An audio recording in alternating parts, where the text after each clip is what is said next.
Good morning, Sagittarius. This is Morgan with Compass Rose Astrology, and today we're going to be going through the astrology and the tarot of the month of May for you. And in these videos, this is where I go through kind of all the transits and the aspects that you might be expecting to experience in your life and talk about how it might show up for you.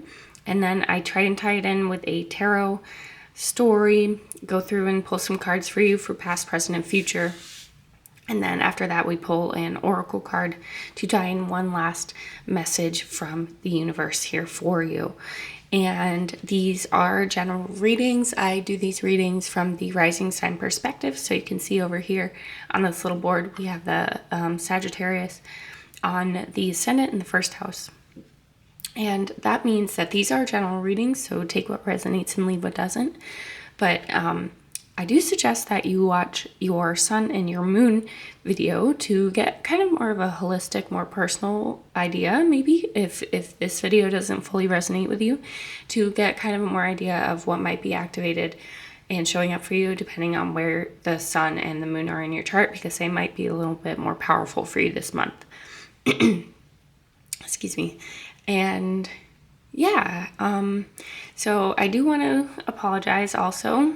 This isn't our normal setup, you'll see, and this also means I don't have my normal kind of cleansing tools, but I did do a cleansing shuffle on the cards before I turned the camera on.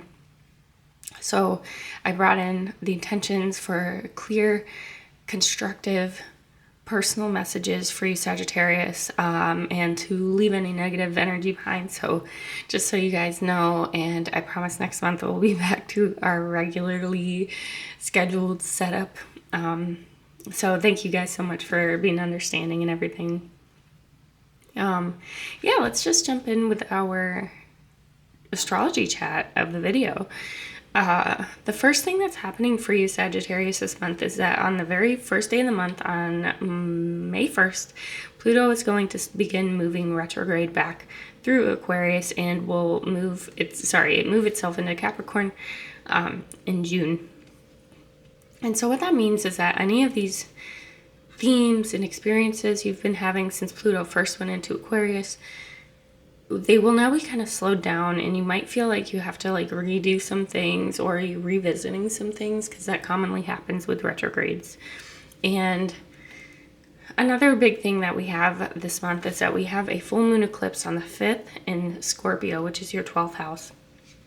And this is going to be ending a kind of long series of eclipses where the nodes have been between Scorpio and Taurus here for you, between the 6th and the 12th house. And as a Gemini rising, totally feel that, totally get just how wild this energy has been. So that could be some indicating that there might be some more kind of hidden fears that are coming up for you, depending on if you have any planets in your 12th house. It could be kind of activating those same themes, but luckily the nodes are going to be moving out of these two houses and will be moving into your 11th and your 5th house, Libra and Aries, within the next year. We are going to have one final eclipse in Taurus by the end of the year, but then it will be Libra and Aries season. So I think that'll be a huge relief for you. We will see if you have any activation happening here in the tarot card pull. I do think that it will be very powerful though, I do think that this is going to be coming up in your reading, especially because we do have Mars, which rules your 12th house. This was also activated in our last solar eclipse, which was in Aries, the one in April. So Mars is really heavily activated during this eclipse cycle. And Mars is actually going to be moving out of Cancer and moving into Leo at the end of this month, or kind of in the middle actually. So that might be something that comes up for you. Moving into your 9th house, this is the house of spirituality, belief, and faith. And I think that having Mars in Cancer, I actually kind of enjoy that placement. I know it's very not typical, but it kind of leads to being staunchly defensive and proud and kind of strong, independently strong. in Cancer, and so it'll be kind of fun to see Mars in Leo. And I think that'll be a kind of a fun house basically for you as well. So we'll see if that lights up. And since Sagittarius, you are ruled by Jupiter, we'll also talk about how Jupiter is leaving your 5th house of Aries and will be moving into Taurus at the end of the month, and will be there until May 25th, 2024. So it's going to be there for a full year. So Jupiter will not be making a conjunction or anything with the Sun and Mercury just yet, but at the end of this whole cycle, it will be making a conjunction with Uranus. So we'll see how that plays out. So you might have some activations between your 5th and your 4th house as well. So yeah, I hope that this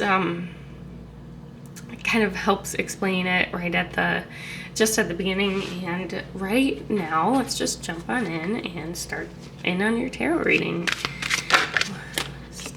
Sagittarius. Thank you so much for what Sagittarius been going through, what they experienced recently leading up to this period of time. Thank you so much for your guidance and for your messages and for your help. Wonderful. Okay. So we're starting off with the 6 of Wands, the 6 of Pentacles, and the King of Cups.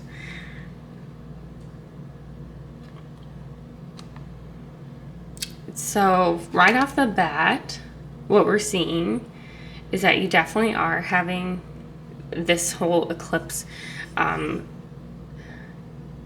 axis, I guess you want to call it, being lit up here. So I think that maybe around the middle of the month is when things are going to really, or not the middle, but like the 5th of the month, things are really going to pop up for you. And what I'm seeing here is that in the past, you have, I think you've found a really strong balance on focusing on yourself in a very not like a selfish kind of a way, but an introspective sort of a way.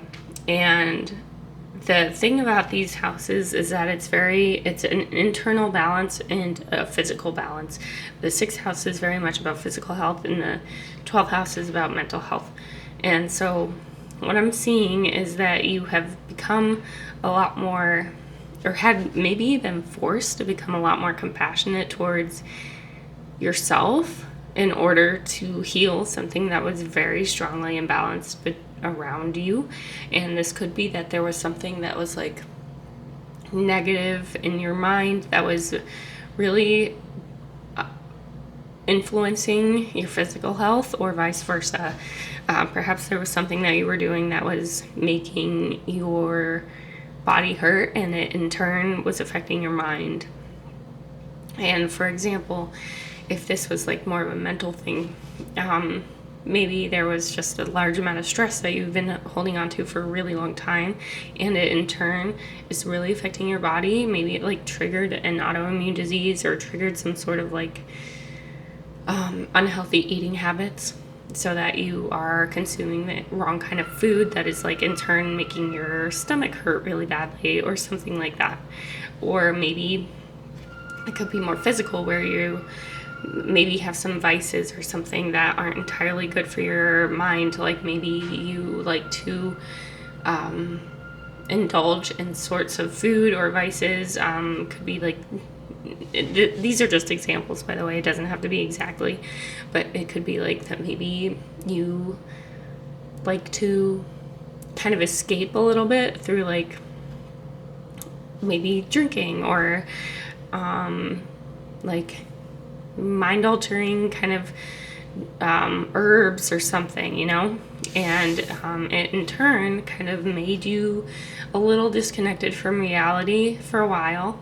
Really kind of made things a little bit delusional for a bit, and it really affected your mindset. And maybe it like really messed up like the kind of sense of being balanced in terms of like balanced energy, balanced perception, stuff like that. And you've really been forced to kind of take a look at that and I think that you have been very successful in it so far in making these changes to put a priority towards your health and to this balance of your mental state and your physical state. And I think you're also very compassionate for within yourself, and I think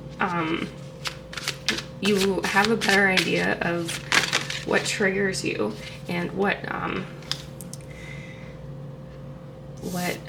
you need in order to be balanced and not more of an escapist in my mind. I think that's kind of what I'm getting here. So we do have the Three of Swords, the Justice card, and the Eight of Pentacles. And so oftentimes you see the Three of Swords and get a little bit like a little afraid because it's not the happiest looking card.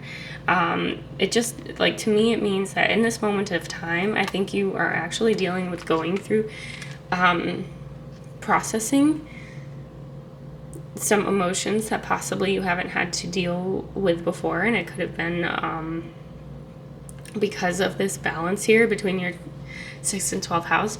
Like, for example, maybe you were kind of a workoutaholic and an athlete or something, and you've had to take some time off because it really wasn't doing well for your body. You were getting injured and everything, and now you're kind of like stuck in your head wondering, like, kind of going through the process of was this covering up some other things, other traumas that I had in my head? Was my focus on athleticism like kind of forced onto me? Was it not really my choice? Stuff like that. And so it's like really bringing up a lot of like kind of loss and kind of despair, I feel, and it might be affecting your sleep a little bit, especially with this eclipse in the 12th house. You might be experiencing some really strong sleepless nights and insomnia. Excuse me, just need a drink real quick. And then we have the Justice card and the Eight of Pentacles. So I think that you're a lot stronger than you look, Sagittarius. I think that people really don't think that there is any weakness about you. I think that people actually look to you for guidance a lot, and maybe you're really good at doing that. And now it's time for you to put that same kind of effort and devotion into your own healing, and you're doing that for yourself right now, because I think you're still looking and still wondering about exactly what these anxieties and fears that are plaguing you. And you're definitely getting to the end of this cycle, because having eclipses in 12th and 6th house really highly indicate acknowledging fears, and you've been working really, really hard to discover them and face them, and it's probably the first time in a really long time that you have had to do that, but you're really strongly balancing those two. And I think you're a very grounded person, Sagittarius. I think that not only do people look at you for guidance and like how they should act, but you also, you know yourself a lot better than you give yourself credit for. I think maybe there was a time in your life where you went through a bit of a dark night of the soul kind of an experience where you felt really, really lost. But right now you're coming out of that, and you have a better perspective of who you are and what kind of, like, I don't want to say triggers you, because that word's just kind of used too much, but what kind of actions and experiences and feelings really affect you and are strongest in impacting you, basically. Okay, wonderful. Okay, what does Sagittarius have to look forward to? Okay. Wow, okay. So we have the Star card, we have the Strength card, we have the Queen of Swords, and then we have the Six of Swords. So this is definitely a bit of a mental a mental journey for you that's coming up. I think you've gotten the, I think what you're doing right now is focusing on physical healing and physical assuredness and a strong physical foundation, and making sure that you make the right choices and the right decisions that are good for you in this realm right here. But coming up, you are going to have to kind of come to terms with the mental side of it, is what I'm seeing. And here you are, Sag. You are a fire sign, but you are showing up as a Queen of Swords. And when she comes up identifying as the person that I'm reading for, she indicates someone that is honest, that's true, that knows themselves better than anybody else. And she's honestly also the person that deals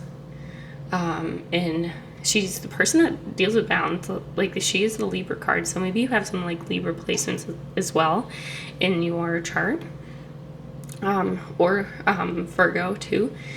But she also is the person that strikes a balance in life. She knows, with kind of like the Justice card too.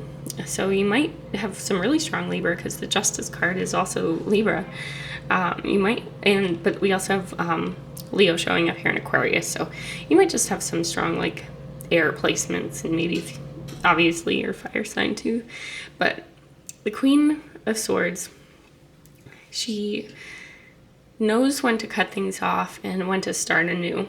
She's gone through a lot and cut things off, and I'm just now noticing that there's like, she's holding a cut head in her hand of something that she just was like, you know what, this isn't right for me.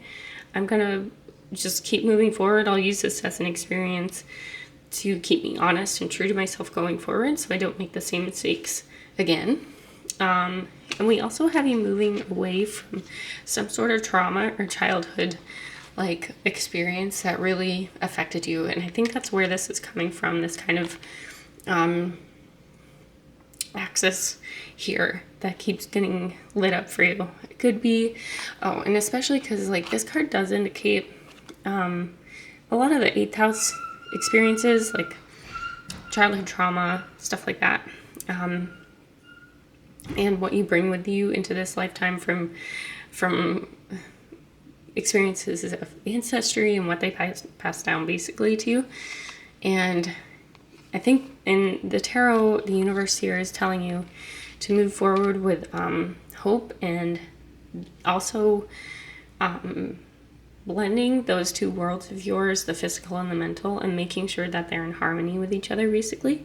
So this has just been a really long experience and kind of calling for you, basically, because it's forcing you to cut things out and to make the right decisions. And you've reached the maturity that you need to be able to see past some of the decisions that you made out of habit, basically. And the Strength card, again, is like the merging of two pieces of your psyche, basically. It's taking the kind of more animalistic, primal, instinctual kind of side of you and merging it with the intellectual one that is okay with having a that knows right from wrong, and also knows how to balance certain situations and decisions based off of all the information as a whole. And there is temptation here with this snake, so there is probably always going to be this side of you that wants to like fall back into old habits. But with the Star card and the Strength card, I see you achieving so much and being able to like this will open more doors for you, I think. And I think this is actually a really incredible reading for you, Sagittarius. It's very deep, very, very personal. And I just want to say that Spirit knows how strong you are. They know what you've gone through and what you have to go through in order to achieve this. And there's a lot of like universal indicators here trying to support you and trying to get you through this. And I think once the end of the the Taurus eclipses finally end at the end of the year, you will find yourself out of this kind of weird phase, weird chapter. Do you have a card for Sagittarius? Wonderful. So you get the Wolf card, the Freedom card. And I'm going to read from the guidebook because I don't want to miss anything that Spirit's trying to tell you. So the keywords for Wolf are freedom, hunger, wildness, justice, law, leadership, and spirit. The Wolf embodies many of the qualities humans most aspire to: courage, independence, strength, and resilience, to name a few. Because of these associations, they have become one of our most loved animal spirits and can be found depicted in heraldry, amulets of protection, on weapons, and in every kind of art. They are invoked in surnames and place names the world over. Despite our having hunted them to extinction in many places, they are among the most admired creatures on Earth. In myths and folklore, the wolf is often cast as a ravenous monster driven by a need to kill and consume. One example is Loki's son Fenrir, the great wolf, who was bound to Yggdrasil, the world tree. It was necessary to confine him there to prevent him from consuming the world in the heavens.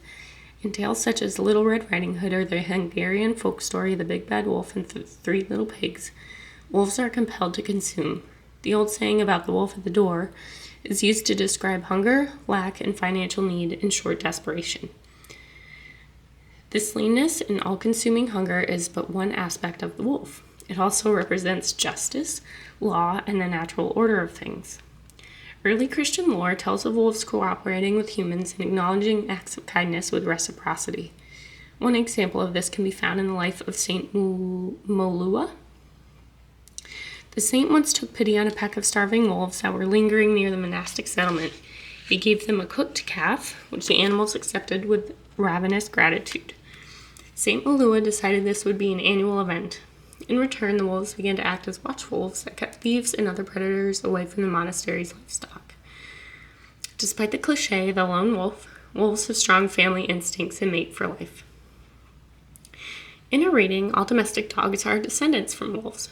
When pondering the spirit of the wolf, it is good to bear this fact in mind. In every wolf is a potential for domestication, and in every household pup there runs a bit of wild blood.